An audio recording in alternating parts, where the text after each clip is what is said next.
100 روپے کی چیز کو 700 روپے میں بیچنے کا حکم۔ 100 روپے کی دوائی کو 700 روپے میں سیل کرنا بیچنا کیسا ہے، اگرچہ یہ اتنی مؤثر ہو جتنی کہ 700 والی ہوتی ہے۔ صورت مسئلہ میں اگر دوائی کی قیمت نرخ نامہ حکومت کی جانب سے جو مقرر ہے تو پھر اس مقررہ قیمت سے زیادہ پر بیچنا نرخ نامے کی خلاف ورزی ہے، جو کہ ناجائز ہے۔ اگر نرخ نامہ مقرر نہیں ہے تو بھی اتنا زیادہ نفع لینا مروت کے سخت خلاف ہے۔ ایک ہوتا ہے غبن یسیر اور ایک ہوتا ہے غبن فاحش۔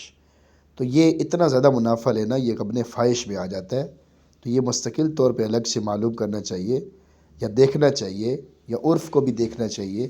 اب یہ غبن فاحش میں داخل ہے، اس لیے اس کو منع کیا گیا ہے، اس لیے یہ مروت کے خلاف ہے۔ غبن یسیر جو ہے وہ مروت کے خلاف نہیں ہے، کیونکہ ظاہر ہے دکان تو چلانی ہے، دکان کا کرایہ ہے، بل ہے، معاملات ہیں، ساری چیزیں ہیں، لیکن ایک ترتیب ہے۔ اللہ ہمیں پوچھنے کی اور عمل کرنے کی توفیق اور ہمت عطا فرما دے، آمین۔